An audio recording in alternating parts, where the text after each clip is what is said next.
12장 10절 말씀, 아침까지 남겨두지 말며 아침까지 남은 것을 곧 소화하라 라는 이 본문의 말씀을 통해서 두 번째 이 10가지 재앙, 이제 지난 시간은 5가지를 했고 오늘은 이제 6번째 재앙부터 마지막 10번째 재앙까지 말씀을 나누기를 원합니다. 그래서 이 말씀의 제목은 영의 전쟁과 사랑 두 번째 시간입니다. 그래서 이 10가지 재앙을 통해서 영적 교훈과 영적 싸움들, 그리고 주님의 은혜와 주님을 사랑하는 방법들에 대해서 이 10가지 재앙을 통해서 살펴보고 있습니다. 다시 한번 생각해 보면 우리가 지난 시간에는 나일강과 이집트의 모든 하수가 피로 변한 사건은 진리를 받아들이지 않는 자는 죽음이 오고 진리를 순종하는 자는 생명을 얻는다라는 것을 말씀을 드렸습니다.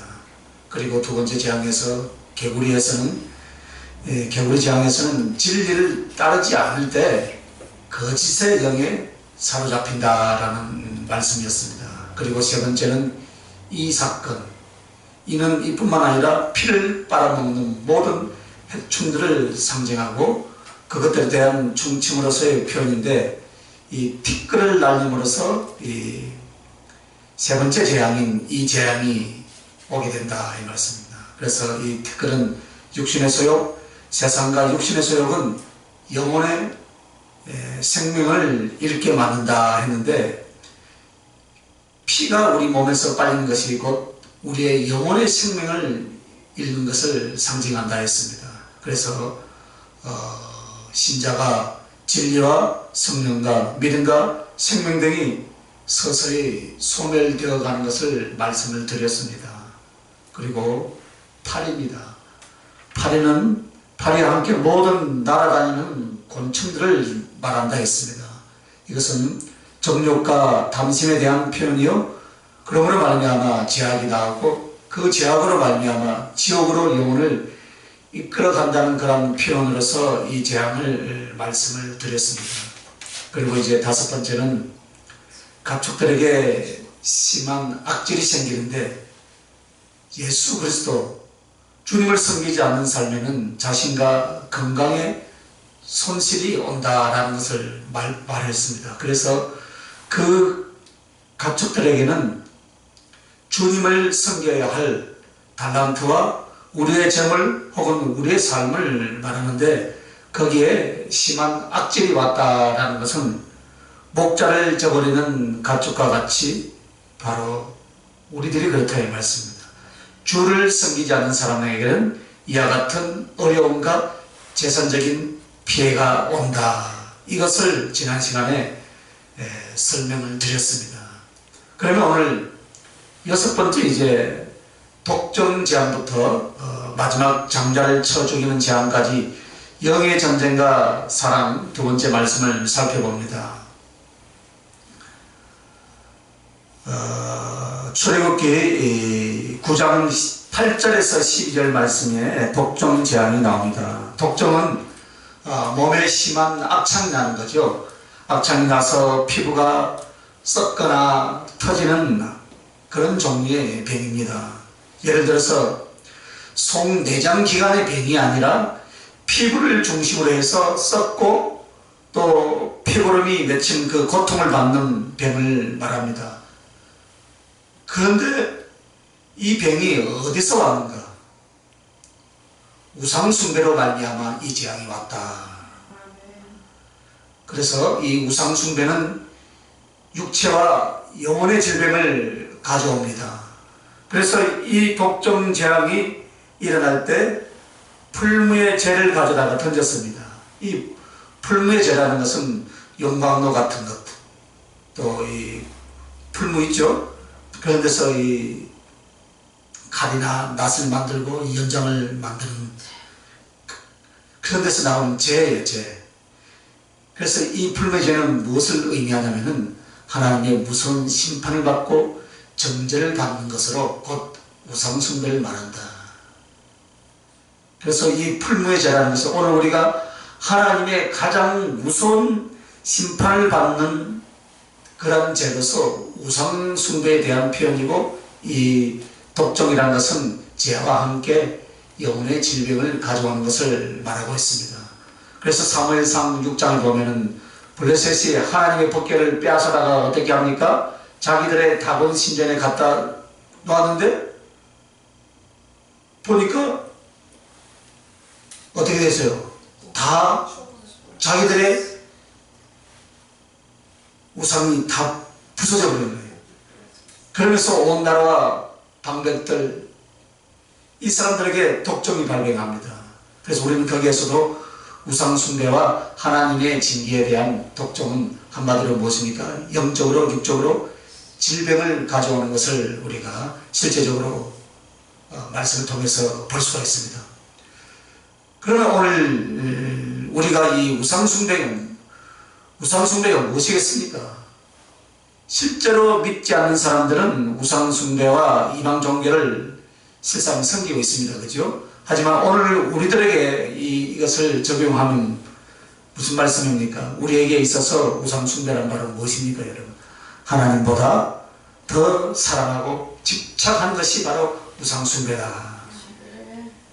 자, 우상숭배가 무엇이라 했어요? 세 가지 단어로 이야기했어요. 하나님보다 더 사랑하고 집착하고 의지하는 것.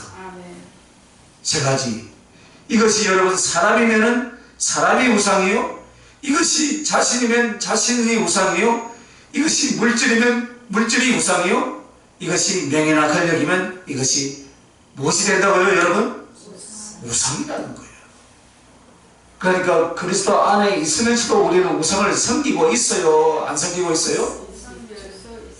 섬길 수 있죠? 있어요. 그런데 예수의 이름으로 포장을 해가지고 그것을 딱 교회 안에 갖다 놓고 그 우상을 섬기면서도 무조건 덩치만큼은 최고인 줄 알아요. 맞죠? 바르게 가야 돼요. 그러면 여러분, 주님은 여러분의 온전한 믿음과 거룩한 영혼을 위하여서 우상을 섬기는 이 섬김이 되는 것부터 어떻게 합니까? 다 부숴뜨려버린다 이 말씀입니다. 그런데 그것을 주님이 직접 하겠습니까? 아니에요. 여러분들에게 때로는 연단이라는 것이 오고 징계라는 것을 통해서 스스로 그것을 깨우쳐서 포기하게 만드신 줄 믿습니다. 그러면서 사람을 주님께로 돌아오게 하는 것, 이것이 바로 사랑의 지혜다. 그러면 영혼의 병이 무엇이겠습니까, 여러분? 우리는 하나님보다 더 사랑하고 집착하고 의지하는 것을 통하여서 우상숭배를 할 때 독점, 바로 영혼과 육체의 질병을 앓게 한다 했습니다. 따라서 이 영혼의 병이라는 표현은 무엇이겠습니까, 여러분? 영혼의 병이 걸리면요, 첫째는요, 믿음이 두려움으로 바뀌게 되어 있어요. 믿음이 좋고 믿음이 담대했는데 어느 날부터 보니까 염려와 두려움에 붙잡혀 있다면 여러분은 하나님을 의지하고 섬기는 것이 아니라 지금 무엇인가를 더 욕심내고 무엇인가를 더 집착하거나 다른 것을 더 사랑하는 상태가 되었다. 인정하시기 바랍니다. 또 동시에 영혼의 병은 바로 무엇이겠습니까? 소망이 허무로 바뀌는 거예요. 설레이는 마음, 그 소망이 있으면요, 기도할 수 있고요, 힘을 낼 수 있는데 소망이 무너지니까 어떻게 됩니까? 기도하기도 싫고 허무해지는 거예요. 내가 이 기도해서 무엇을 하겠습니까? 이 시간에 내가 예배를 드리는데 무슨 유익이 있겠는가? 뭐로 바뀐다고요? 허무로 바뀐다 이 말씀입니다. 낙심과 절망은 어디에서 옵니까, 여러분? 허무해진 심령에서 온다 이 말씀입니다. 그러므로 기쁨이 소멸되고요, 주께 대한 열심과 앞으로 하나님께서 나를 만들어 쓰실 것에 대한 기대가 식어버리는 거예요. 그래서 하늘에 대한 소망과 기쁨이 싹 식어졌을 때 분명히 여러분은 깨달아야 돼요. 내가 무엇인가 하나님 대신 우상 숭배거리가 있구나. 그래하고 어디로 가야 됩니까 여러분? 회개해야죠. 할렐루야. 회개해야 돼요. 그리고 영혼의 배움은 바로 무엇입니까 여러분? 사랑이 욕망으로 바뀌는 거예요. 육신의 정욕과 나의 자신을 앞세우고 높이는 그 욕망에 사로잡혀서 미움도 시기도 탐심도 어디서 나옵니까? 여기서 나오게 되어 있어요. 그러므로 우리의 영혼의 참 생명이 믿음과 소망과 사랑이었다면 이런 것들이 무참하게 어떻게 되어버리겠습니까? 재성으로 바뀌어버리는 영혼의 질병에 빠지게 된다라는 것을 오늘 이 독종 재앙이 우리에게 교훈하시는 말씀입니다. 그러나 오늘 이 독종은요, 징계를 위해서 하는 것이 아닙니다. 사실은 회개를 위해서요. 회개. 이것을 징계를 해서 겁을 주고 죄악에 대한 합당한 보응이 아니라는 거예요. 왜냐하면 출애굽기 9장 15절 보세요. 15절 내가 손을 펴서 온력으로 너와 내 백성을 쳤다면 내가 세상에서 끊어질 것이나.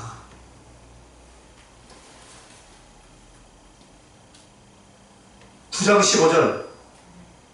예?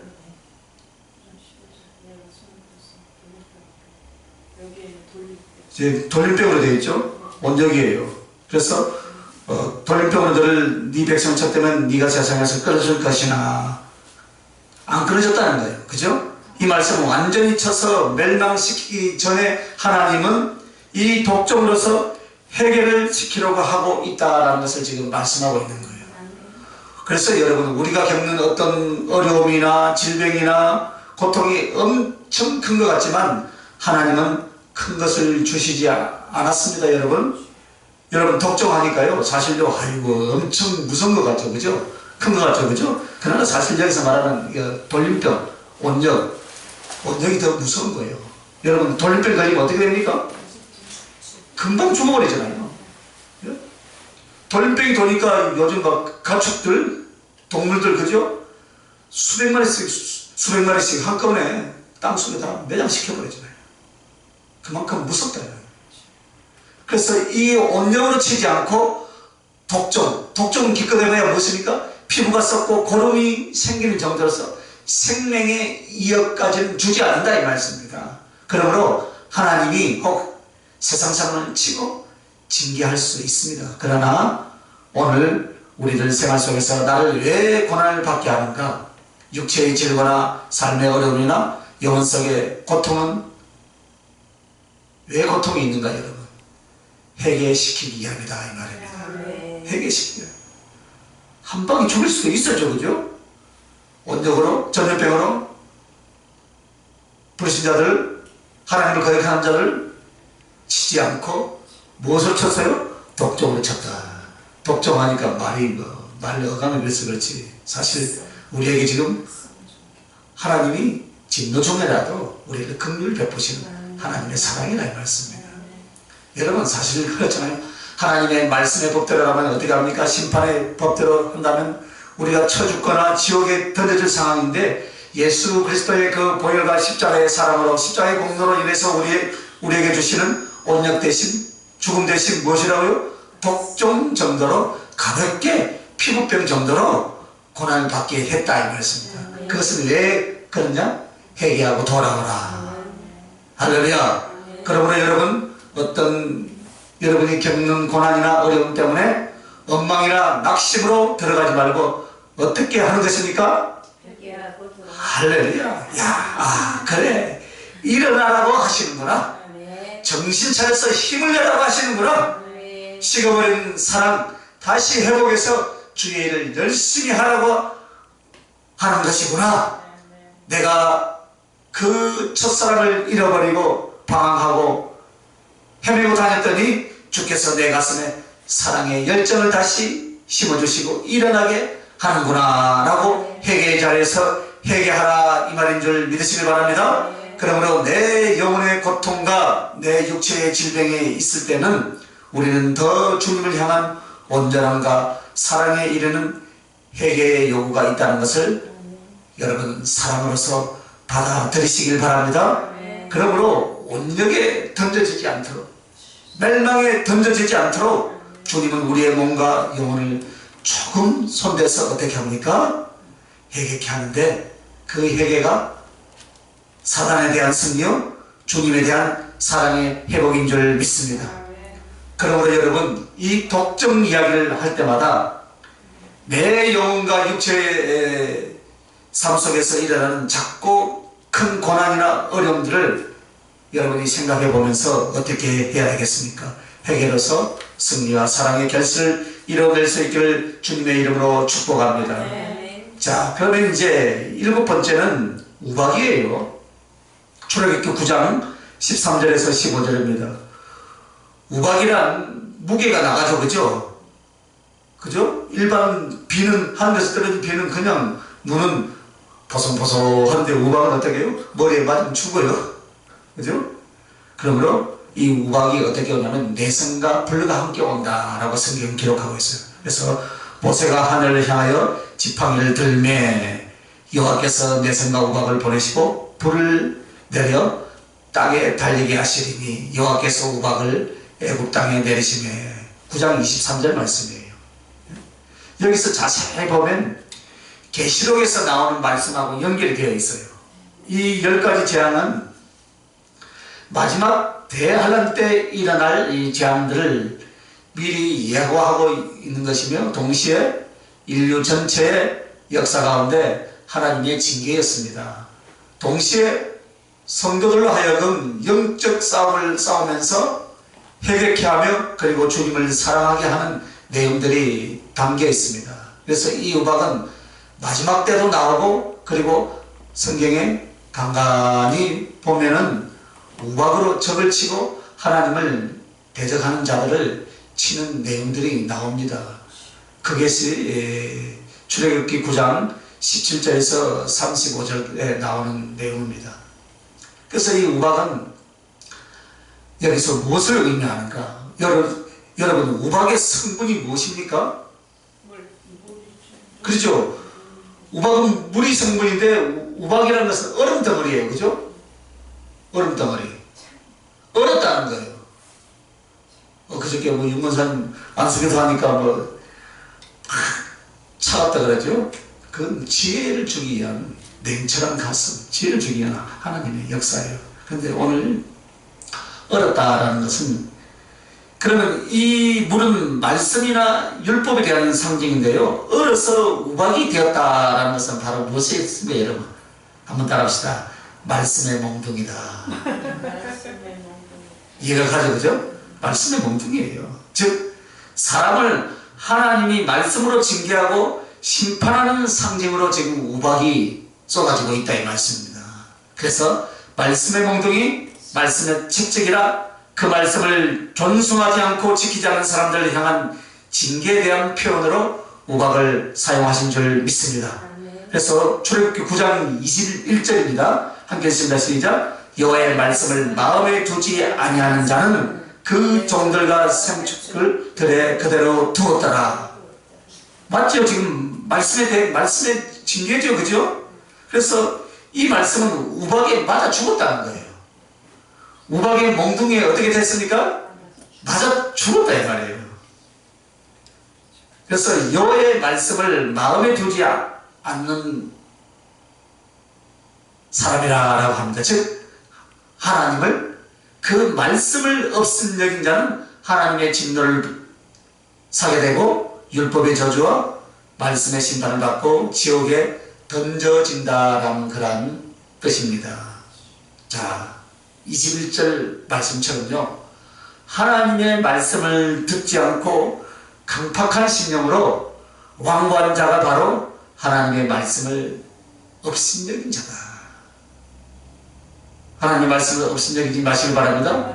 그러면 여러분, 내성은 무엇입니까? 우박이 쏟아질 때 내성과 같이 온다 그랬죠, 그죠? 그래서 우박이 쏟아질 때 불과 내성이 같이 오는데, 그 내성은 하나님의 진노에 대한 표현입니다. 무섭게 호통치고 책망하는 하나님의 진노에 대한 표현이에요. 다른 곳에서는 이 우박이 내성이요, 다른 뜻으로 쓸 수 있으나 재앙으로서의 그 심판으로 임할 때는 내성은 바로 하나님의 진노하신 호령에 대해서 말하는 것입니다. 동시에 여기서 우박은 율법의 저지요 말씀의 심판에 대한 상징이죠. 그래서 너 왜 고난을 받느냐? 말씀을 거역하고 하나님 말씀을 업신여긴 것 때문에 이 고난을 받는다라는 뜻으로서 지금 우박이 쏟아지는 거예요. 그래서 율법의 저주요 말씀의 심판을 받으면서 불이라는 것은 바로 지옥에 던져진다 이 말씀입니다. 결국 하나님의 말씀을 업신여긴 자는 이런 꼴을 당하고 결국은 어디로 간다고요? 지옥에 던져진다라는 것을 지금 말씀하는 거예요, 여러분. 그래서 우리가 신앙생활을 착각하는 거예요. 예배에 참석하고 기도하고 헌금하고 규칙적인 종교생활을 하면 자기가 하나님을 경외하거나 믿고 있다고 생각합니다. 그러나 여러분, 하나님의 뜻과 말씀을 내 멋대로 바꾸거나 내 마음대로 고치거나 자기가 하고 싶은 대로 행하는 자라면 이 사람은 하나님에 대하여서 어떤 우박을 맞을 짓을 하고 있다. 맞죠? 그죠? 그래서 하나님에 대한 신앙은 그 말씀을 얼마만큼 존중하느냐, 경외하느냐, 그 말씀을 어떻게 기이 여겨 따를 수 있느냐, 이것이 바로 하나님을 기이 여기는가 없음 여기는가의 결정이다 이 말씀입니다. 누군가에게, 여러분에게 성경에 이렇게 말씀합니다. 어린아이가 설교한다 할지라도 하나님의 말씀 앞에서는 누구든지 아멘으로 하답해야 할 줄 믿습니다. 아멘. 왜 그렇습니까? 말씀이 곧 하나님이시기 때문이다. 말씀이 곧 하나님의 인격이기 때문이죠. 그러므로 말씀에 대한 태도가 하나님에 대한 태도요, 곧 그 말씀을 업신여기고 하나님을 업신여긴 자는 강팍하고 완고한 심령이다 라고 성경은 말하고 있습니다. 그래서 내성은 하나님의 진노요, 우박은 하나님의 심판이요, 불은 지옥불에 던져진다라는 것을 경고하는 말씀입니다. 그러므로 당시 우박으로 쏟아진 불로 사람이 죽고 짐승이 죽은 것, 그것을 단지 말하려고 하는 것이 아니죠. 그죠? 이 깊은 뜻을 오늘 인류 전체에게, 오늘 우리들에게 교훈하시는 말씀이다 이 말씀입니다.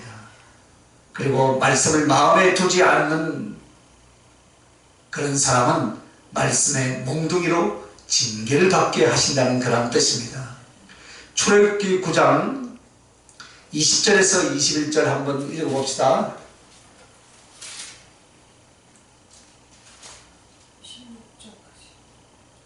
20절에서 21절까지 9장. 자, 시작. 바로의 신하 중에 여호와의 말씀을 두려워하는 자들은 그 종들과 생수들을 집으로 피하여 들였으나 여호와의 말씀을 마음에 두지 아니하는 자는 그 종들과 생축을 들에 그대로 두었더라. 아멘. 여기 보면 분명히 뭐라 했습니까? 불신과 우상의 숭배의 사람들 들이라 할지라도 그들 중에 누가 있었단 말입니까? 여호와의 말씀에 두려워했다 이 말씀입니다. 그들은 어떻게 됐다고요? 살았다 이 말입니다. 살았다는 거예요.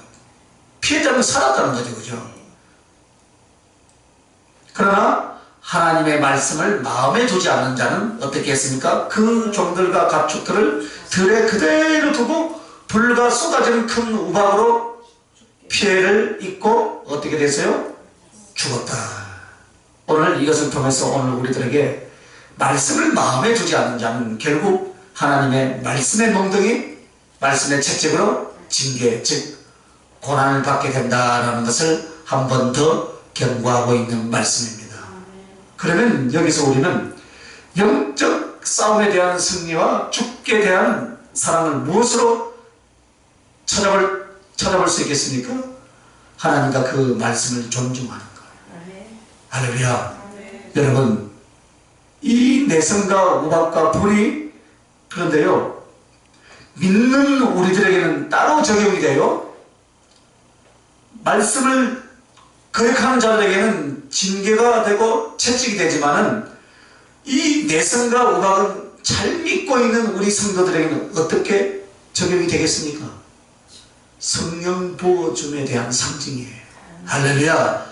하나님의 말씀을 없음 여기고 저버린 자에게는 하나님의 진노요 하나님의 징계라면은 하나님의 말씀을 잘 듣고 존중하는 그런 하나님의 백성들에게는 성령을 통하여서 내성을 통하여서 하나님의 음성을 듣게 하더라 이 말씀입니다.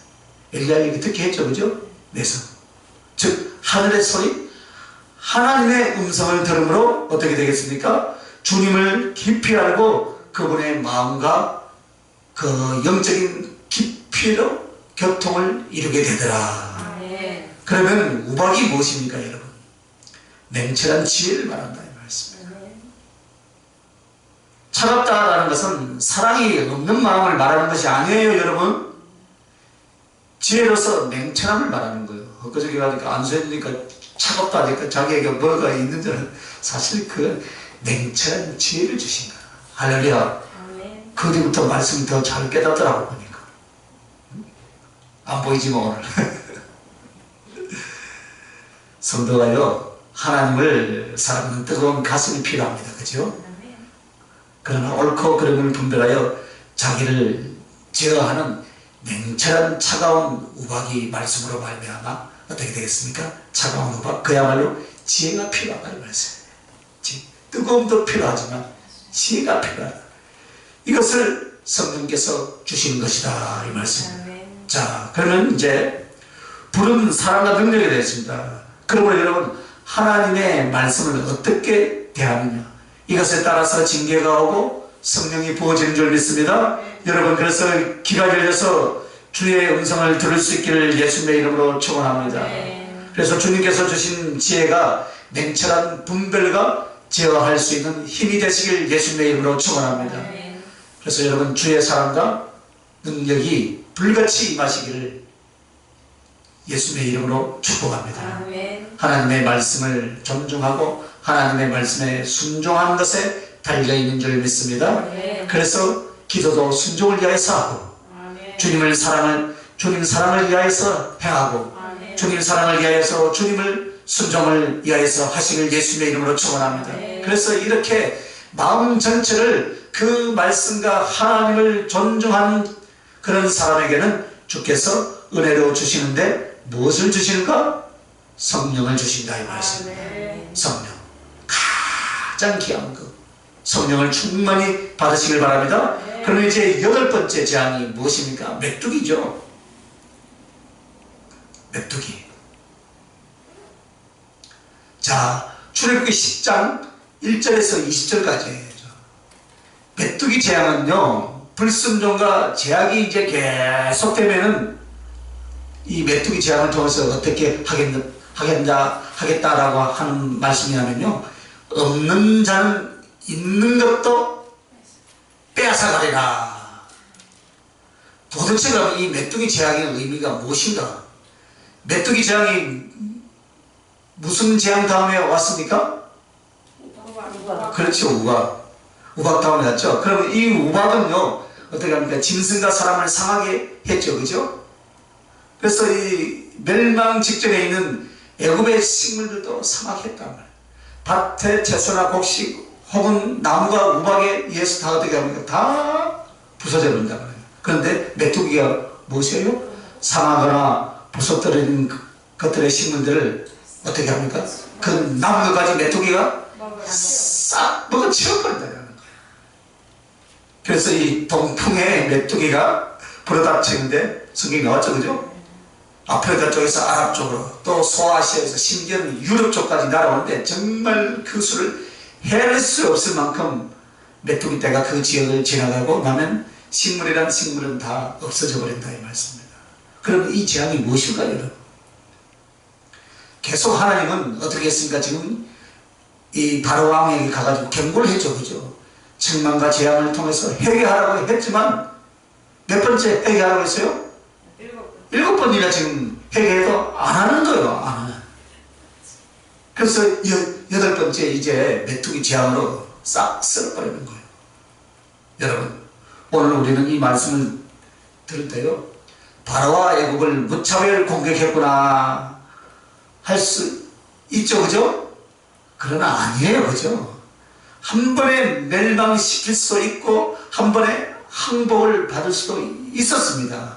그러나 그들에게 7번의 기회를 주었어요, 그죠? 긍휼 속에서 회개의 기회를 주시는데도 어떻게 합니까? 긍휼에, 예? 하나님의 긍휼을 베푸시는 것이 하나님의 목적이죠. 그래서 7번이나 주었어요, 그죠? 그래서 결국 우박으로 완전히 초토화되었는데도 남은 것은 메뚜기가 다 먹는다라는 것은 바로 무엇입니까? 시도 없이 다 먹어버린다는 것은 회개할 줄 모르고 불순종과 제약이 계속됐다 이 말씀입니다. 그래서 어떻게 합니까? 없는 자는 있는 것까지도 다 빼앗아가버렸다. 우박이 왔으니까 얼마나 기가 막히겠어요. 여러분, 인생에 우박이 오지 마시길 바랍니다. 저는 가만히 말씀을 준비하다 보니까 인생에 우박이 많이 왔다 갔더라고요. 왜? 불순종하고 회개를 안 했습니까? 그래서 마태복음 13장 12절 말씀을 보니까 무릇 있는 자는 받아 넉넉하게 되되 무릇 없는 자는 그 있는 것도 빼앗기리라. 하나님의 진리나 은총에 대해서는 없는 자, 이 말은 하나님께 받은 은혜를 가지고 무엇을 합니까? 감사가 있고 순종이 있고 사랑이 있으면 그 있는 자는 무릇 더 넉넉하게 될 줄 믿습니다. 그러나 믿음도 없고 감사도 없고 순종도 없다면 없어서 궁핍한 중에 그나마 있는 것까지 어떻게 합니까? 다 빼앗아 가버린다 이 말입니다. 이것이 메뚜기 재앙의 원래의 뜻이에요. 그러므로 우리들 앞에 메뚜기가 날아다니지 않도록 하시길 바랍니다. 영적으로 깨어 있어야 돼요, 여러분. 전 눈에 보이는 메뚜기가 안 보여도요, 영적인 상황에서 실제적인 삶에서 메뚜기 때가 지나가는 것을 빨리 알아야 돼요. 여러분의 인생에 있어서. 그럼에도 정신을 차리지 못하면 그 다음에 뭐가 온다고요? 흑암 재앙이 온다 이 말씀입니다. 흑암. 여러분의 인생에 메뚜기 재앙이 왔다가 갔습니까? 진행 중입니까? 갔죠? 그 사람한테 몇 번 왔다 갔죠? 저 그 사람한테 몇 번 왔다 가고 우리한테도 몇 번 왔다 갔어요. 수없이 왔다 갔죠, 수없이. 우리가 이 신앙생활하면서 이 영적인 비밀을 모르기 때문에 이 뭐 10가지 재앙을 그냥 애국에서 안 보내주니까 나가려고 하는 순서 절차상으로만 알고 있어요. 아니요. 오늘 믿는 우리들에게 지금 기원하는 거예요. 그래서 오늘 이것은 세상 사람들에게 말하며 불쌍하는 많은 그리스도인들에게 하신 말씀입니다. 왜 이렇게 궁핍하냐? 왜 이렇게 연약하고 힘들어하느냐? 지금 너에게 있는 것마저도 다 빼앗기고 있지 않느냐? 왜 이렇게까지 됩니까? 왕왕 때문이다. 불순종이나 제약에 대해서 고집을 부리기 때문이다. 그래서 주님은 이것을 치고 저것을 치고 그 남은 것까지도 다 빼앗아서 더욱 낮아지고 아파하면서까지라도 어느 자리로 우리를 이끌고 있습니까? 회개의 자리로 이끌고 있다 이 말씀입니다. 그러므로 계속 말씀에 순종하지 않고 사모함이 없는 심령은 말씀과 믿음이 초토화되어버린다. 이것을 지금 말씀하시는 거예요. 우리는 하나님의 말씀과 은혜가 믿음으로써 나의 영혼에 어떻게 채워지는가? 순종과 사모함인 줄 믿습니다. 순종과 사모함으로 채워지는 거예요. 그러나 어느 날부터 하나님께 대하여서 감사가 없어지고 순종과 사모함이 없어집니다. 그러고도요, 여러분 잘 버티고 있어요. 맞죠? 잘 버티고. 그러나 아닙니다, 여러분. 제가 뭐 사역은 얼마나 안 해봤지만 사역 가운데서 우리 식구들도 마찬가지지만 여러 지역에서 상담을 하고 사람을 만나는 가운데서요, 그들에게 공통점이 있습니다. 하나님의 말씀에 순종하지 않고 성령의 뜻을 따르지 않고 마음에 사모함이 없는 사람은 어느 정도 시간이 지나면 다 드러나게 되어 있어요. 전에 있던 믿음도 그나마 10년 안에 받은 은혜도 얼마 안 있으면 그것이 떨어지면 어떻게 되는가? 아주 강팍해지고요. 성령을 거역하고 사람을 미워하고 주의 종에게도 강팍하게 대하는 그런 지경까지 가더라 이 말씀입니다. 여러분, 잃어버리고 나면요 비참해집니다. 무엇을요? 신앙을 잃어버리고 나면 그 완고함과 강팍함은요 누가 이용합니까? 사단이 이용할 수 있는 그릇이 되고 사단의 밥이 되어버린 줄 믿습니다.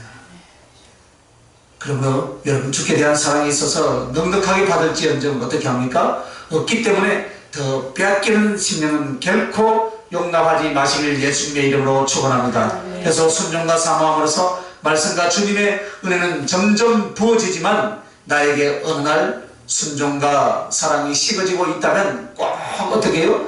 메뚜기 떼가 나의 심령과 나의 심령의 말씀과 믿음의 은혜를 초토화시켜서 나를 황폐케 하는 그 순간이 금방 온다는 것을 여러분 생각하시길 바랍니다. 그러므로 오늘 우리들이 알아야 될 것은 출애굽기 10장 12절입니다. 봅시다.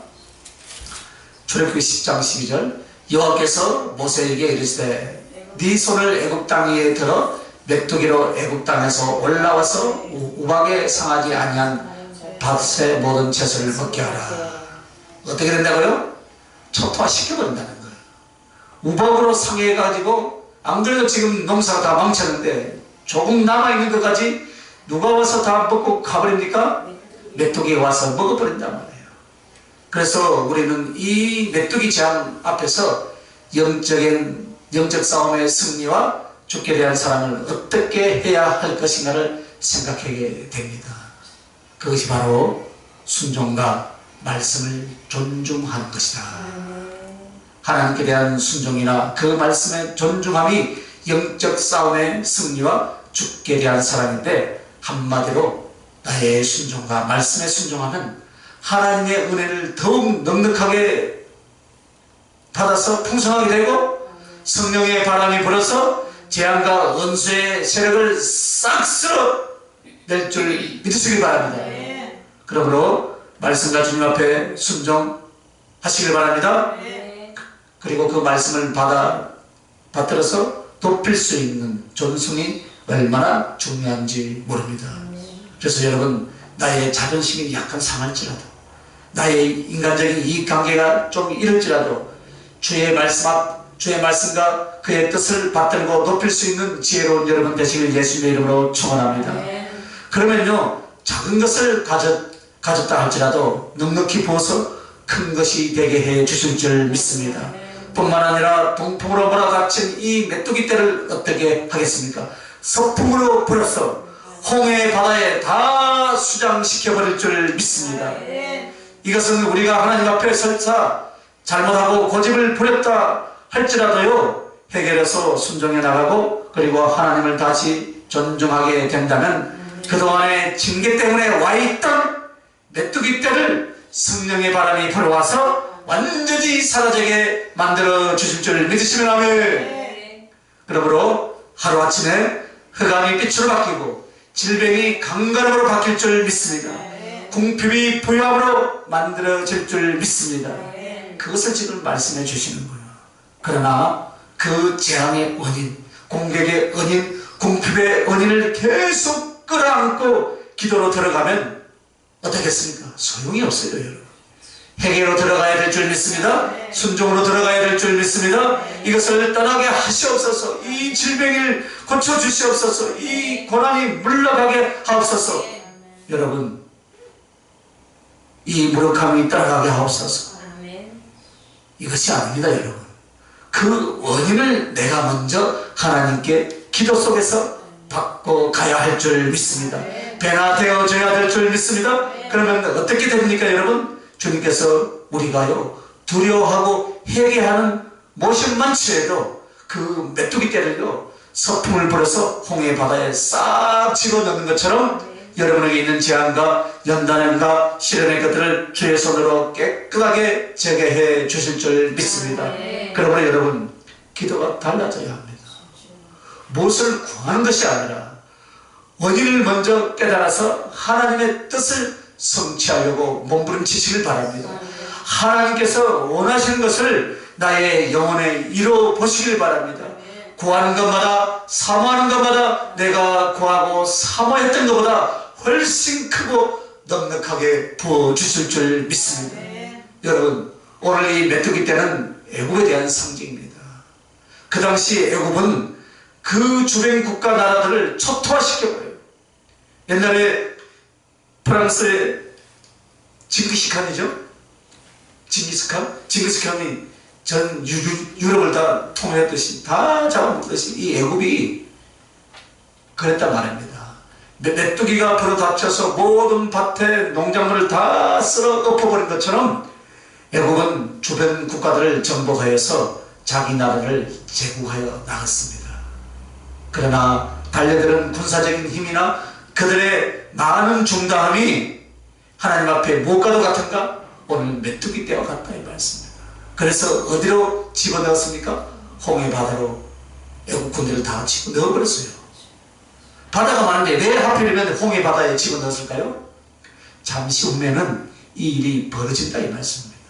그래서 바로왕은 이스라엘 백성들을 놓아주었는데 어떻게 됩니까? 다시 잡으려고 쫓아왔을 때 갈라지던 홍해 바다로 어떻게 했습니까?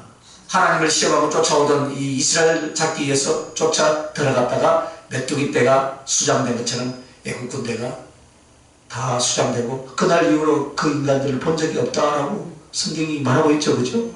그러므로 세상에 어떤 힘이, 세상에 이 세력이 강하고 권력이 아무리 강하다 할지라도요, 하나님 앞에 메뚜기밖에 되지 않는다라는 것을 오늘 우리들에게 교훈하고 있다 이 말씀입니다. 저 지금 북한이 지금 ICBM 핵무기를 가지고 있어도 메뚜기밖에 되지 않아요. 그죠? 이제 다 포기하려고 하잖아요. 할렐루야. 그럴지라도 여러분, 회개하지 않고 이 바로와 애굽 사람들을 향하여서 어떻게 합니까? 출애굽기 10장 21절에서 29절에 보면 흑암이 3일 동안 이어지는 거예요. 다 쓸어가도 정신을 안 차리는 거예요. 그래서 9번째 흑암쟁이에요. 여러분, 우리들 생각해서 3일 정도 뭐 흑암 와봤자 대수롭지 않게 생각하겠죠. 그죠? 아이고, 몇 시간만 알아보세요, 여러분. 기가 막혀. 그저께 뭐 대낮에 뭐 전기가 가버리더라고. 컴퓨터로 작업하다가 할 수 없으니까 막 그냥 가서 운동을 했는데, 그래도 좀 생활에 불편이 있는데 3일 동안 온 세상 천지가 흑암인데요. 여러분, 다음 되면 지금 성경의 흑암이라는 것은 어떤 내용이겠습니까, 여러분? 그냥 뭐 전기불 정도 가는 정도겠습니까? 태양이 안 보였다는 거예요, 여러분. 태양이. 하나님의 권능의 불이 다 꺼버렸다는 거예요. 하나님의 권능이 불을 다 꺼버렸다는, 불을. 하늘의 달과 별만 가려서 빛이 없어진 것이 아니라 빛의 근원 자체가 없어지도록 해서 아무리 불을 켜도 불이 켜지지 않는 천지의 흑암이 주야로 3일을 가게 만들었다. 여러분 한번 상상해 보시길 바랍니다. 어둠이 3일 동안 계속된다면요, 우리의 그 심령이 두려움이 올 거예요. 그죠? 두려움. 공포가 온다 이 말씀입니다. 그리고 갖가지 사고, 위험한 일들이 얼마나 많이 일어나겠습니까? 그런데 오늘 여러분, 3일간의 흑암이 있을 때도 이스라엘에 있는 고센 땅에는 하나님의 말씀 안에 있는 사람은 어떻게 했습니까? 어떤 영적인 어려움이 있는 환경, 세상에 어떤 열악한 환경 중에도 하나님의 영광과 사랑과 진리가 거기에 남아 있었는 줄 믿습니다. 그러므로 이 흑암의 징계는 하나님을 거역하는 자에게는 어떤 결과가 오냐? 무지의 흑암이 온다. 흑암 속에서는 어떻습니까? 갈 바를 모르고 방황하게 되는 것처럼 그 흑암이 갈 바를 모르고 진리를 모르고 분명히 분별을 못하는 거예요, 여러분. 여러분이 어떤 일을 당했을 때 이 일을 이렇게 해야 될까 저렇게 해야 될까 급박한 상황이 왔을 때 우왕좌왕 하잖아요, 그죠? 갑자기 뭐 이 몇 층 빌딩에 저쪽이 어딥니까?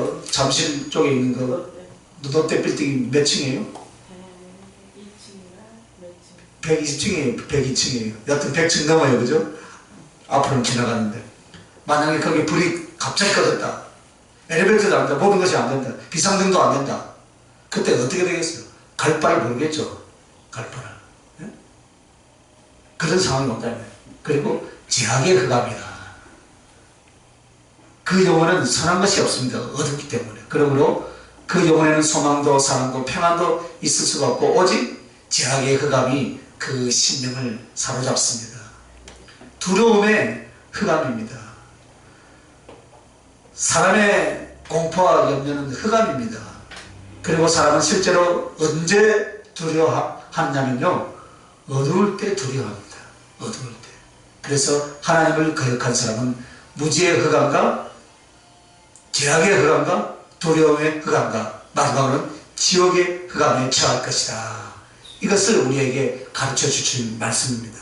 자, 그러면 오늘 저와 여러분이 살아있지만 내 마음에요, 진리를 모르는 무지로, 그리고 하나님의 사랑과 구원의 의를 모르는 채 죄악에 잡혀있고 그로 말미암아 삶의 고통과 두려움 속에 있다면 나는 분명히 지옥의 흑암 가운데 던져질 사람 가운데 한 사람이다. 이것을 기억해야 돼요. 그러나 전에 우리가 그렇게 살았을지라도 주 예수 그리스도의 십자가를 믿음으로 영접하면 그분의 진리, 그분의 성령이 밝은 빛 가운데로 인도해서 정말로 그리스도의 진리, 그리스도의 사랑, 그리스도의 생명, 그리스도의 영광으로 내 영혼을 밝게 비춰주십니다. 그리고 끝까지 해결치 않아서 하나님의 영광이 떠났음을 지금 흑암재앙이 말하는 거예요. 흑암의 징계, 하나님을 거역하는 자에게는 이렇게 오고 끝까지 해결치 않아서, 해결치 않을 때는 하나님의 영광이 떠나버린다. 사람은 생명도 존재의 이유도 하나님께 함께 하실 때 있습니다. 그러나 예루살렘 이스라엘이 곧 하나님 앞에 끝까지 거역하고 죄를 짓고 해결치 않자 어떻게 했습니까? 하나님의 영광이 떠났다는 소리가 나옵니다. 그러면서 그들의 하나님의 영광이요 자신의 영광이었습니다. 그런데 하나님의 성전은 완전히 무너지고 해파하기를 3번을 거듭합니다. 그래서 오늘 이스라엘 땅에 하나님의 영광이 비치고 있지만은 애굽에는 흑암이었다라는 것은 애굽에 더 이상 진리나 긍휼의 선포조차도 있지 않다, 이 말입니다. 그래서 우리 신앙인들이 가장 두려워해야 할 것이 바로 하나님의 영광이 떠나버린 것입니다. 이것을 말하는데, 이것을 좀 더 구체적으로 말하면 하나님의 영광이 떠났다는 말이 바로 무엇입니까? 성령이 떠나버렸다는 거예요. 즉 예수 그리스도가 거기에 있지 않다는 말입니다. 여러분, 왜 이런 일이 벌어집니까? 여러분, 끝까지 해결치 않기 때문입니다. 정말로 은혜를 주시고 긍휼을 베풀어 주십니다. 그러나 여러분, 죽을 때까지 해결케 하시지 않는다는 사실이에요. 여러분, 이것을 알아야 돼요. 여러분, 성도로서 부름을 받고 성령을 체험하고 말씀을 알았던 사람이 믿음으로 인도되었던 자가 나중에 배도합니다. 그러면 그 심령이 겉으로는 배도가 아닐지라도요, 그 심령이 완악하고 강팍해지면요, 이 사람은 죽기 직전까지 기회가 있는 것이 아니에요. 여러분, 어느 시점에 가면 절대로 돌이키지 못합니다. 그리고 그런 사람은요, 해결을 안 합니다. 그 심령이 성령을 거역하여 가든지 정말 자기 양심을 주님으로부터 완전히 저버린 상태가 가면 이 사람은 아무리 하나님이 기회를 줘도요, 어떻게 됩니까? 안 합니다. 무엇을 안 해요? 해결을 안 해요. 그러므로 이 사람을 향하여 성령님은 뭐라고 선포하시냐면 구원이 없다, 해결가 없다라고 그렇게 말합니다. 그럼 그 영혼은 어디로 가겠습니까? 그렇죠. 그래서 이 애굽 땅에요, 흑암이 왔다는 것은 더 이상 바로에게 애굽에게 하나님의 구원과 하나님의 회개와 하나님의 진리의 기회가 있다 없다? 없다는 거예요, 여러분. 즉 하나님의 영광이 떨어졌다 이 말입니다.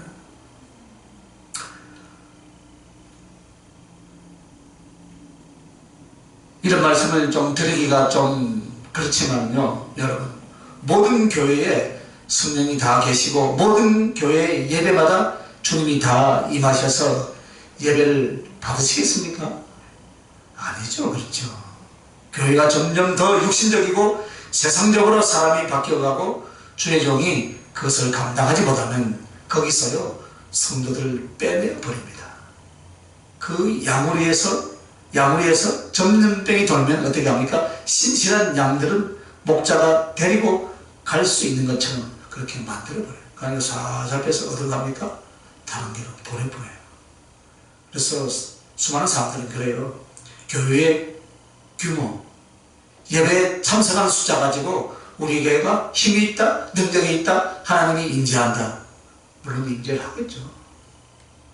우리 교회에 능력이 있다, 주의 종의 능력이 있다, 우리 교회가 어떻다, 저떻다 그렇게 말을 합니다. 그 상황이 지금 라오디아 교회예요. 라오디아 교회는 주님이 있었습니까? 없었습니까? 쫓겨났습니다. 오늘 교회가 교회되면 머리 숫자가 아닙니다, 여러분. 교회의 규모가 아닙니다. 하나님을 경외하고 그의 영과 진리에 붙잡혀 있는 그 사람들이 하나, 둘, 셋, 넷 이렇게 모여갈 때 하나님이 기뻐하신 교회가 된 줄 믿으시면 아멘. 그러므로 핍박이 말할 수 없이 흑암으로 덮쳐와도 하나님의 영광은 그 교회와 그 가슴에 있는 줄 믿습니다. 그러나요, 아무리 교회가 조명을 잘 비춰놔도요 하나님의 영광이 떠나면 어떻습니까? 그만이다 이 말씀입니다. 그러므로 오늘 우리는 이것을 생각해야 됩니다. 그리스도 안에 거하는 자는 어둠이 없습니다. 환경이 그렇게 만들질 못합니다. 사람이 그렇게 만들질 못합니다. 나는 너무나 어려운 환경 때문에 믿음을 못 지킨다? 아닙니다. 못 지키면 죽습니다. 좋은 환경이나 좋은 자리가 아니다 이 말씀입니다. 그리스도 안에 거하는 자는 자기 심령 안에 있는 줄 믿으시면 아멘. 그러므로 오늘 우리가 힘써야 될 것은요, 내가 주변의 사람을 바꾸고 나의 환경을 바꾸고 또 그것을 따라 피하고 이리저리 뛰는 것이 아니다 이 말씀입니다. 어떻게 해야 되겠습니까? 내가 변해야 한다. 아멘. 한번 따라합시다. 내가 변해야 한다. 그러므로 그리스도 안에 거하는 자는 어둠이 없는 줄 믿습니다. 아멘. 그러면 그리스도 안에 거한다는 것이 무엇일까요, 여러분? 하나님의 말씀을 알고 믿고 순종하여 성령께 잡히는 거예요. 아멘. 이런 사람은 어떤 어둠의 환경, 어둠의 사람들 앞에 갈지라도 진리의 빛, 성령의 빛, 주님의 사랑의 빛을 나타낼 줄 믿습니다. 아멘. 이제 마지막 제안입니다. 10번째 제안은 하나님께서 이제 어떻게 합니까? 참다가 애굽 전역에 이제 바로의 아들로부터 시작해서 옥에 갇힌 자녀까지 장자들은 다 어떻게 합니까? 다 죽이는 사건이에요. 즉 짐승의 첫 새끼까지 전부 다 장자된 자는 어떻게 됩니까? 다 죽이더라. 이것이 출애굽기 11장 1절에서 12장 36절까지의 장자를 죽이는 제안입니다. 그 중간에 뭐가 나왔습니까? 6월절이 나오죠. 이제 그것은 오늘 여기서는 설명 안 합니다. 영적인 상태는 단번에 나빠지지 않습니다. 어느 정도 버티죠, 그죠? 계속 버티면 어떻게 됩니까? 점점 사단의 세력이 그 누군가를 사로잡기 시작합니다. 오늘 이 말씀을 듣는 하나님의 백성들은 깨달아야 돼요, 여러분. 그리스도 안에 와 있으면서도 우리는 오늘 이 10가지 제안 가운데 우리는 들어와 있다는 것이에요. 이 이야기를 옛날 그 성경책 앞에 나오니까 구약시대의 이야기로 생각합니까? 절대 착각하지 마시기 바랍니다. 오해하지 마시기 바랍니다. 오늘 이 시간 우리들에게 주신 말씀이면 곧 이 시대의 사람들에게 주신 동일한 말씀인 줄 믿습니다. 여러분, 무엇인가 내가 영적으로요 하나가 찔리고 지나가면 어떻게 합니까? 그 자리에서 엎드려서 주여 나를 용서해 주시옵소서. 엎드린 자에게는 어떻게 하겠습니까? 성령을 더 부어주셔요. 그죠? 맞아요, 맞아요. 그러나 사소하게 여기다가 대수롭지 않게 생각하고 그냥 두면 그 구멍이 결국 바늘 구멍만 할 때는 못 들어오다가요, 사람이 자기 머리통만 해지면 어떻게 합니까? 쏙 들어온다 이 말씀입니다. 쏙 들어와요. 그리고 사람이 곁에 와서 자기를 야금야금 죽이고 있는데도 그것을 모르고 모든 것이 은혜가 안 되고 감사가 안 되는데도 그리고 졸음이 오고 예배가 재미없고 아이고 오늘 목사님 설교 어찌 저렇게 찬송인도하는 또 부교육자는 어떻게 저렇게 찬송을 또 오래 하는 거 짜증내요. 이런 상태가 여러분 그냥 자연적인 현상으로 생각하면 안 된다 이 말씀입니다. 이게 영적인 싸움이에요. 할렐루야. 이런 일이 쌓이고 쌓이면 어떻게 되겠습니까 여러분? 회개가 안 돼요. 은혜가 안 돼요. 여러분. 그래서요, 이렇게 바르게 찝어지고 지적해주면요, 이게 바르게 하는 건데, 바르게 하면 부응이 안 된다니까 도망가 버려요. 근데 내가 이제 오후에도 설교를 할 텐데, 도망가 버린다니까. 오늘 10가지 재앙 중에 제일 큰 것이 무엇이에요? 회개하지 않는다는 것입니다. 이 주일날, 일주일 내에 고생하고 수고하는데, 목사가 한다 소리, 회개해라 소리만 하니, 무슨 은혜가 되겠어요? 다 가버리지. 그러나 이게 축복인 줄 믿으시기 바랍니다. 이것이 여러분을 지옥 안 보내는 길이라 이 말씀입니다. 천국에 되지 않겠습니까 여러분? 그러므로 10가지 재앙들보다 주님의 뜻이 무엇이었는가? 책망한 것이 아니라 회개할 수 있도록 하나님의 진리와 능력과 이엄을 가르쳐준 말씀인 줄 믿으시는 아멘. 그런데 안 한다 이 말입니다. 그래서 결국 어떻게 되겠습니까 여러분? 죽음에 오더라 이 말씀입니다. 죽음. 10번째 장자를 쳐 죽인 사건은, 장자라는 것은 바로 무슨 의미입니까? 그 가족 전체 대표를 이야기하는 거예요. 동시에 장자를 죽였다는 것은 한 개인의 인격체의 죽음이요, 그 가족 전체에 대한 죽음에 대한 표현이다 이 말씀입니다. 그러니까 옛날에 우리나라도 안 그렇습니까? 그 장남에게 재산은 다 물려주고 더 많이 주잖아요. 왜? 가족을 대표하기 때문에. 그래서 회개하지 않으니까 하나님이 이리 징계하고 저리 징계하고 이렇게 회개하고 저렇게 회개시키다가 어떻게 합니까? 끝까지 견디고 버티면 점점 마음이 꺾어져 가고, 그러니 육체의 죽음이 오고 어떻게 됩니까? 영혼도 지옥에 던져지는 그 모습을 우리에게 가르쳐 주시는 거예요. 우리 이리 해보고 저리 해봐도 안 한다 이 말씀입니다. 동시에 하나님을 미워하는 자의 죄, 하나님을 미워하는 가장 큰 죄가 무엇일까요 여러분? 우상숭배다. 하나님을 미워하는 죄는 출애굽기 20장 5절에 보면 아비로부터 아들에게로 3,400까지 이르게 한다 말씀합니다. 그래서 출애굽기 20장 5절 제가 읽어봅니다. 그것들에게 전하지 말며 그것들을 숨기지 말라. 나 여호와 너의 하나님은 질투하는 하나님인즉 나를 미워하는 자의 죄를 갚되 아비로부터 아들에게로 3,400까지 이르게 하거니와. 여러분, 하나님을 미워하는 죄는요, 나 하나만의 문제가 아니라는 것입니다. 나와 나의 혈육과 영적인 공동체까지 영향을 미치라 이 말씀입니다. 예를 들어서 제가요, 우리 가족에게만 영향을 미치는 것이 아니죠, 그죠? 제가 어떻게 하느냐에 따라서 여기 모인 모두에게 성령의 은혜와 영적인 시험이 함께 간 줄 믿습니다. 이처럼 영적인 공동체 안에 영향을 미치는 것이 우두머리가 되고 지도자가 되는 여러분들은 혼자가 아니다 이 말입니다. 여러분과 여러분의 가족, 여러분과 또 형제들, 그들에게 영향을 미칠 줄 믿습니다. 그래서 우리는 이 장자를 죽이는 재앙에서 무엇을 생각해 볼 수 있는가? 죽게 대한 사랑과 충성을, 자기와 자기 집을 구원하고 이웃까지도 구원한다는 사실입니다. 그래서 우리는 이 재앙에서 거꾸로 한번 보아야 돼요. 역으로.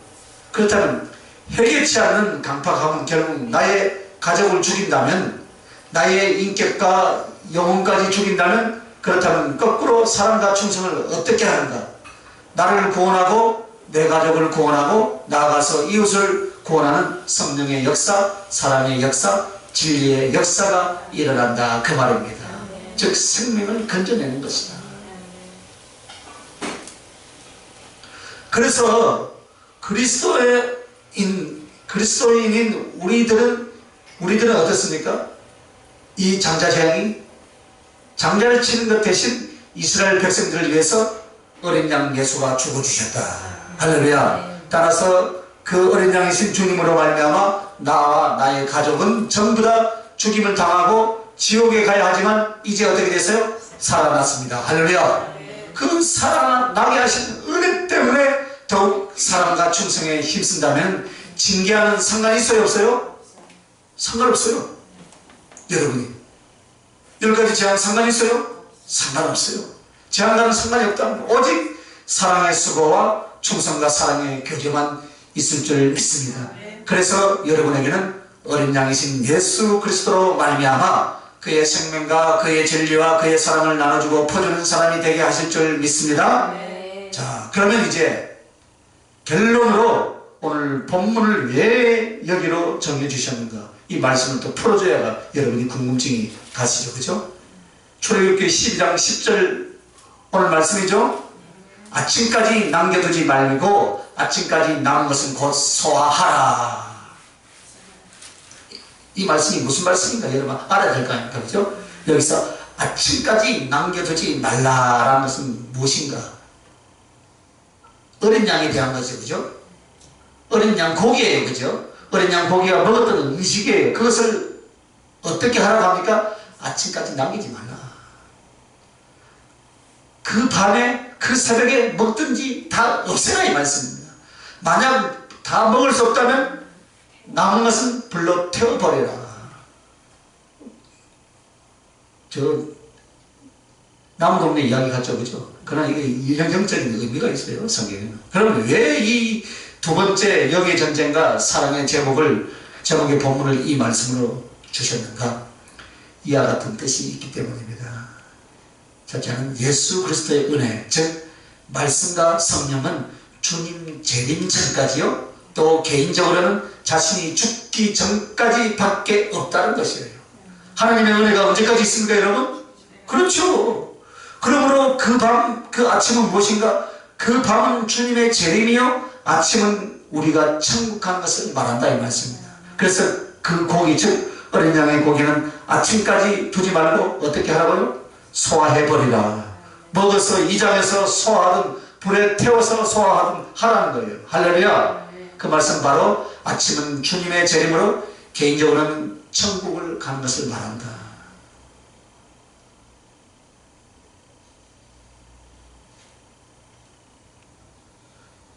그래서 그리스도의 은혜와 성령과 말씀으로 주어짐은 바로 언제까지요? 그때까지 뿐이다, 이 말씀입니다. 이것을 첫 번째로 말하고, 두 번째는 죄는 바로바로 회개하고 순종도 바로바로 실천하라는 뜻으로 말하고 있는 줄 믿습니다. 아침까지 남겨두지 말면, 물론 이것은 그 고기죠. 그러나 여기서 우리에게 무엇을 말하냐면 주님의 고기, 즉 말씀과 성령의 은혜를 통해서 주님이 오시기 전에, 내가 주님 앞에 가기 전에 나의 죄악을 소멸해버리고, 그리고 순종도 때를 넘기지 않는다, 이 말씀입니다. 할렐루야. 천국 가서 순종할 거예요? 그때는 안 해도 돼요. 사랑만 하면 돼요. 언제 순종합니까? 지금. 할렐루야. 죄도 바로바로 회개하고 순종도 바로바로 실행하라. 이것이 바로 아침까지 남겨두지 말고 아침까지 남은 것은 소화하지 말라라는 그런 의미입니다. 자, 세 번째는 죽게 들어지지 않은 자는 그것은 그 밤에 먹은 고기와 음식을 말합니다. 결국 꺼지지 않는 불에 아침이 되면 불로 태워버리라. 즉 여기서의 고기는 주님의 몸 대신 사람들로 비유한 거예요. 하나님의 부르신 백성들을 말한다 말입니다. 그런데 그들이 먹는다라고 표현된 것은 무엇이냐면 주의 말씀과 우리가 은혜를 받은 것이지만, 여기서 꺾어서 거꾸로 말한 거예요. 주님이 거꾸로 어떻게 했냐면 이제 우리가 주님의 말씀과 은혜를 받아서 주님께 드려지고 연락되어지는 것, 이것을 한마디로 먹는다. 그런데 주님의 영광으로 드려지고 바쳐지지 않아서 주님의 재림 때까지 남아있는 육신적인 사람, 죄의 사람들은 어떻게 되는가? 결국 태워버리니까 지옥불에 던져진다 이 말씀입니다. 이렇게 세 가지의 뜻을 여기서 포함하고 있기 때문에 10가지의 재앙의 결론으로 말씀을 주신 줄 믿습니다. 하나님의 은혜가 항상 있는 것이 아니다 이 말씀입니다. 동시에 우리는 어떻습니까? 회개 순종 바로바로 했더라면 이 재앙과 멸망으로 들어가지 않는다라는 것을 우리에게 교훈하고 있습니다. 동시에 우리가 하나님께 무엇으로 바쳐지고 무엇으로 바쳐지는 떡이 됩니까? 순종이다. 할렐루야. 순종. 그래서 이 10가지 재앙은 우리에게 무엇을 교훈합니까? 회개와 순종에 대한 것을 가르쳐주는 줄 믿습니다. 그래서 하나님은 죽일 자를 죽이지 않고 그 심령을 회개케 하셨다는 것, 순종하여 하늘의 약속을 얻게 하셨다 이 말입니다. 그러므로 여러분, 불순종과 강팍함 속에 이 멸망에 가는 애국과 그 말씀 안에서 지켜가는 이스라엘에게 아무리 어려운 재앙이 올지라도 그들에게는 하나님의 보호와 하나님의 사랑과 하나님의 축복과 하나님의 이름으로 승리를 가져가게 한다는 것을 우리에게 보여주고 있습니다. 오늘 이 말씀은 지난 주간에 주신 말씀과 오늘 주신 말씀을 우리에게 주신 것은 우리가 죄와 불순종에 대해서 너무나 가볍게 평범하게 생각한다 이 말씀, 안일하게 생각한다 이 말씀입니다. 그래서 다시 한번 이 말씀을 더 짚어주시면서 영적으로 이제 로켓처럼 치고 올라가야 하는데 이것이 불이 붙다가 불발탄이 되어서 떨어지고, 그리고 이 로켓이 대기권을 뚫고 어떻게 되니까 중력을 이기고 쫙 올라가서 우주를 돌아가야 되는데 중간에 떨어진다. 우리 사모가 그저께 환상을 하나 봤대요. 그 붙었을까? 불이 안 붙고 가만히 있어. 그래서 이 목사에게 주신 말씀이다. 나에겐 적용이 안 된다 하면 또 할 말이 없지만 우리 모두에게 다 적용이 된 줄 믿습니다. 예. 그래서 여러분, 로켓이 대기권을 뚫고 올라가야 되는데 중력이 올라가다가 떨어진, 왜 그렇습니까? 그것은 회개할 것을 회개치 않고 자꾸 늘어지는 부분들, 또 순종으로 주님을 더 사랑하지 않고 주님을 사랑해야 될 그런 것들에 대한 미숙함들, 이것들로 인하여서 성령의 불로 로켓이 되어서 하늘 높이, 영적 세계 높이, 능력의 높이로 올라가야 되는데 지금 그것이 안 된다. 목사하고 지금 이야기하는 거예요. 그러므로 이것은 무슨 뜻이라고 하기 전에 오늘 나에게 적용해서 어떻게 합니까? 끊을 거 끊어버리고, 버릴 거 버려버리고, 새롭게 되므로 말미암아 성령의 로켓이 되시기를 예수님의 이름으로 축원합니다. 그래서 이 말씀을 드린 이유가 어느 부분에서 회개할 것인가, 어떤 부분을 기도할 것인가, 어느 부분에서 영적인 전쟁과 죽게 대한 사랑으로 승리를 들여서 주님께 더 높이 치고 올라가는 거룩한 영성과 거룩한 능력의 사랑으로 어떻게 일어나야 할 것인가를 오늘 우리들에게 주신 말씀인 줄 믿습니다. 기도하십시다. 자비롭고 영원하신 아버지 하나님, 오늘 2주에 걸쳐서 애국 전역에 쏟아지는 10가지 재앙에서 주신 교훈들을 살펴보았습니다. 심령에 새기게 하여 주시옵소서. 영혼과 행실을 피고하게 하여 주시옵소서. 그러므로 회개할 것은 회개하고 진정한 순종과 사랑으로 들어가서 주님의 사랑, 주님의 능력, 주님의 진리의 높음으로 올라가게 하여 주시옵소서. 그래서 불이 잘 붙어서 하늘을 치솟아 올라가는 성령의 로켓이 되게 하여 주시옵소서. 우리 모두가 영적인 회복과 영적인 높음으로 올라가게 하여 주시옵소서. 감사하며 걸어가신 우리 주 예수님 이름으로 기도합니다. 아멘.